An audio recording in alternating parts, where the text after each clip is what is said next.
जी मेहदी साहब, आप क्या समझते हैं कि ये अमेरिका और इसराइल जो है अब एक नए हवाले से सामने आ रहे हैं, और खास करके अमेरिका जो है वो इस जंग में शामिल होता हुआ नजर आ रहा है। तो क्या समझते हैं आप कि ये सिर्फ ईरान को की जोहरी तवानाई का खात्मा चाहते हैं, कुछ और इसके पीछे अज़ाइम है?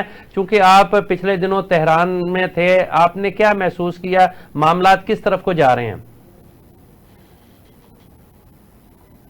शुक्रिया मियां साहब। बात असल में ये है कि उनके दो हदफ हैं। जी यही है कि उनकी जौहरी तनसीबात को खत्म कर दिया जाए, जी लेकिन हुआ ये है कि इतने दिन की जंग के बावजूद जो है वो ईरान की जौहरी तनसीबात का कोई नुकसान नहीं हुआ।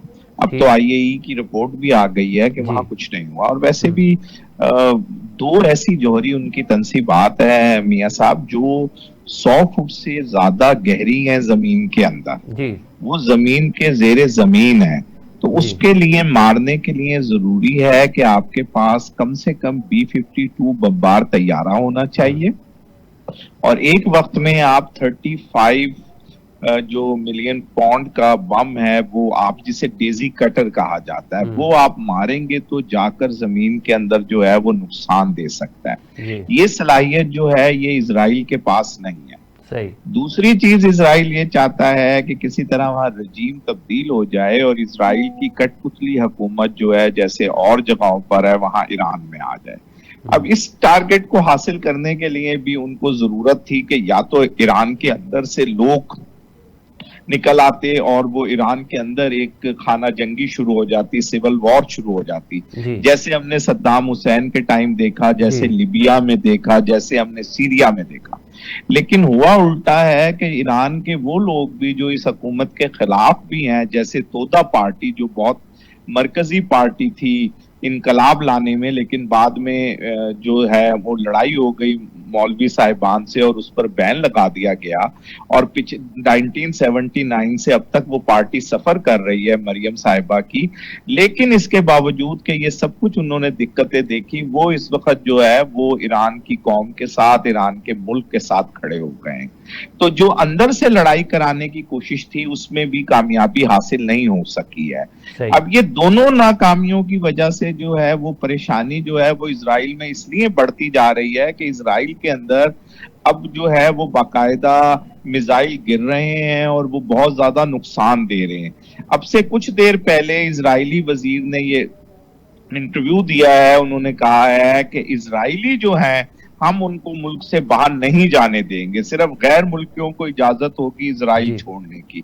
इसका मतलब ये हुआ कि इजराइल के अंदर अब ऐसे लोग मौजूद हैं जो इजराइल में नहीं रहना चाहते और इजराइल से बाहर जाना जी, चाहते वो हैं। तो अब आलमी मीडिया पर तस्वीरें भी आ रही हैं कि लोग हाँ, वहां से भाग रहे हैं और भाग रहे कश्तियों हैं। में सवार होकर लोग इजराइल हाँ, को छोड़ रहे हैं। जी तो बात असल में यह है कि इजराइल का जो है ना सारा कुछ जो है वो फिक्टिशियस है, लेकिन जो ईरान है, ईरान की हजारों साल की एक तारीख है और ईरान जो है वो उसी तारीख के ऊपर खड़ा हुआ है। जी तो ईरान के साबिक सेक्रेटरी खारजा माशाल्लाह शाकरी साहब से मेरी जाती बात हुई, तो उन्होंने अभी मुझे कहा, आज एक सेमिनार था, उससे पहले मैंने तेहरान और मशहद में कुछ दोस्तों से बात की थी जी उस सेमिनार में बोलने के लिए। जी तो उन्होंने मुझे कहा कि मेहदी साहब ईरान का क्या बिगड़ेगा, ईरान ईरान रहेगा, बोलने वाले फारसी रहेंगे, मुसलमान रहेंगे, जी तो इन बातों से कोई फर्क नहीं पड़ता। और वहां अभी तक सूरत हाल ये है कि ग्रोसरी स्टोर्स में या पंप्स के ऊपर जो है वो कोई ऐसे पैनिक नहीं पैदा हुई कि लोग घबरा गए हो तेहरान के और वो तेजी के साथ रश कर रहे हो।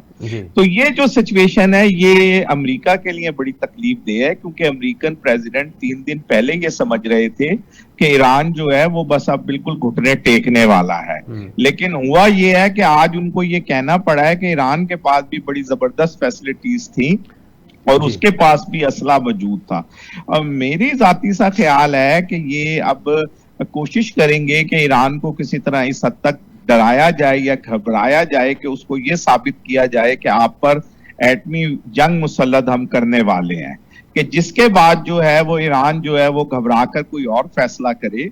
लेकिन मेरा ख्याल है कि शायद इसमें भी कामयाबी मुश्किल है, और हम ये भी देख रहे हैं कि चीन की तरफ से तो बाकायदा एक बयान आया है, रशियन प्रेसिडेंट ने भी एक बयान दिया है, और सबसे बढ़कर ये हुआ है कि जो मुमालिक मुसलमान मुमालिक है और उनमें से कुछ ऐसे मुल्क हैं जिनसे हम लोग कुछ खफा भी थे कि वो मिसाइलों को रोक रहे हैं और ये कर रहे हैं, लेकिन उन तमाम के वुज़राए खारजा ने जो है वो इजराइल को एक जाहिर मुल्क, एक ऐसा मुल्क करार दिया है जिसने हमले में पहल की है। जी तो ये जो है ये ईरान के लिए एक बड़ी अच्छी पोजीशन है कि ईरान ने, क्योंकि पिछले कुछ अरसे में कुछ गलतियां भी की हैं अपने हमसाओं के साथ, कुछ मुसलमान मुल्कों के साथ, लेकिन इसके बावजूद मुमालिक जो हैं वो सारी गलतियों को माफ करके और आगे की तरफ बढ़े हैं। और कल हमने देखा कि ईरानी पार्लियामेंट के अंदर, खास तौर पे पाकिस्तान के लिए जब ईरान के प्रेसिडेंट गुफ्तगू कर रहे थे, तो सारी पार्लियामेंट ने जो है वो तशक्कुर तशक्कुर के नारे लगाए।